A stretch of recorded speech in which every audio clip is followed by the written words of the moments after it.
కొత్తగూడెం నియోజకవర్గం పాల్వంచలోని BRS party Edavalli Krishna నివాసంలో విలేకరుల సమావేశం నిర్వహించారు. ఈ సందర్భంగా ఆయన మాట్లాడుతూ, నేను కాంగ్రెస్ పార్టీని వీడి బీఆర్ఎస్ పార్టీలోకి వెళ్లినందున నాపై వస్తున్న ఆరోపణలన్నీ అవాస్తవమని, నిజం కాదని ఆయన అన్నారు. నేను కాంగ్రెస్ పార్టీలో 5 సంవత్సరాలుగా పనిచేసి 45,000 పైచిలుకు నియోజకవర్గంలో సభ్యం నమోదు చేయించానన్నారు. పార్టీకి కట్టుబడి ఉండి ఎంతో సేవ చేశాను, సేవా కార్యక్రమాలు చేశాను, అవన్నీ ప్రజలకు తెలుసన్నారు. కాంగ్రెస్ పార్టీ నాకు టికెట్ కేటాయించకుండా అన్యాయం చేసిందన్నారు. నన్ను అంటిపెట్టుకొని ఉన్న కార్యకర్తలకు న్యాయం జరపడం కోసం నేను బీఆర్ఎస్ పార్టీలో చేరానని అన్నారు.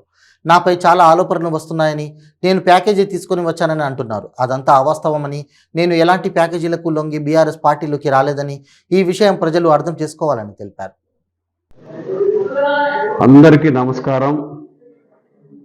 నేను రాజకీయాల్లోకి వచ్చి అనేక పార్టీలు, ప్రజారాజ్యం, వైఎస్ఆర్సీపీ, కాంగ్రెస్ పార్టీలో తిరిగి నష్టపోయాను తప్పితే ఆర్థికంగా నేనేమి ఎవరి దగ్గర చందాలు దందాలు చేయలేదు.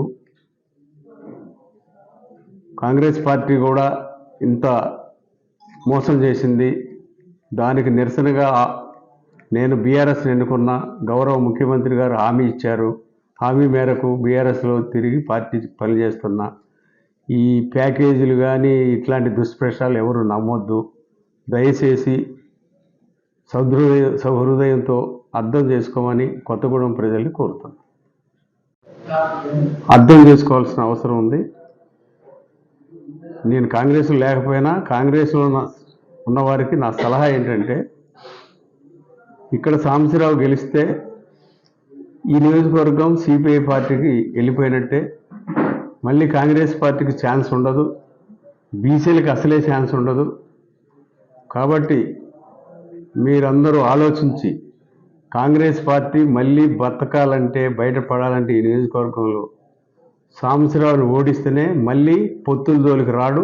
మళ్ళీ ఎప్పుడు కమ్యూనిస్టులు పొత్తుల గురించి మాట్లాడరు. కనుక మొత్తం రాష్ట్రంలో 119 స్థానాల్లో పోటీ చేసేది కమ్యూనిస్టు పొత్తులు ఇది ఒకటే. కాబట్టి ఇది ఒకటి ఓడితే మళ్ళీ భవిష్యత్తులో ఏ పార్టీతో పొత్తు పెట్టుకోరాడు.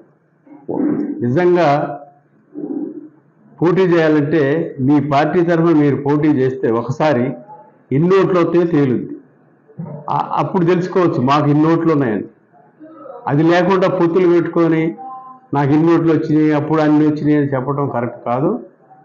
స్పష్టంగా చెప్తున్నా, కాంగ్రెస్ శ్రేణులు సాంబశివరావు గారిని గెలిపిస్తే కాంగ్రెస్ పార్టీకి ఏమీ ఉండదు. అది ఆలోచించుకోమని నా సలహా. అధికార బీఆర్ఎస్ పార్టీలోనే కొనసాగుతున్నారు. అతను పార్టీకి రిజైన్ చేయకుండా ఇండిపెండెంట్ గా పోటీ చేస్తున్నా. అది అధిష్టానం ఎందుకు సస్పెండ్ చేయలేదు? ఆయన పోటీ చేయడాన్ని మీరు ఏ విధంగా? మరి ఆ విషయం నాకు తెలియదు. ఆయన బీఆర్ఎస్ లో ఉన్నాడని చర్చ జరుగుతుంది. కాంగ్రెస్ టికెట్ కూడా ట్రై చేసిండు ఢిల్లీలో. అయినా బీఆర్ఎస్ అధిష్టానం ఎందుకు నిర్ణయం తీసుకుంది? బీఆర్ఎస్ లో ట్రై చేసిండు, బీఆర్ఎస్ ఇవ్వలేదు. ఢిల్లీ పోయాడు, కాంగ్రెస్ టికెట్ ట్రై చేశాడు, అక్కడ ఇవ్వలేదు. కాంగ్రెస్ కూడా ఇవ్వలేదు. అధికారంలోకి బీఆర్ఎస్ పార్టీ నేను చెప్పేది, అక్కడ టికెట్ ఇవ్వలేదు.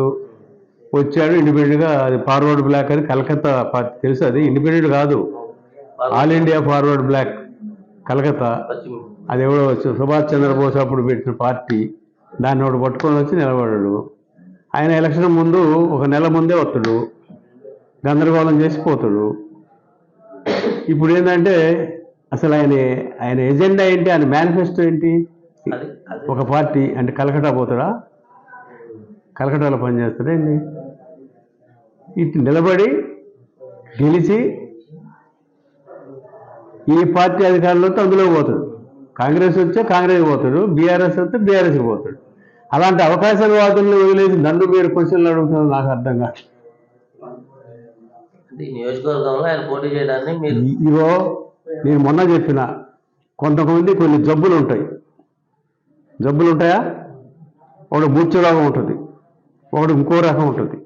ఈ కొత్తగూడెం నియోజకవర్గంలో కొందరికి జలగం ఫోబియా జబ్బు ఉంది, ఫోబియా.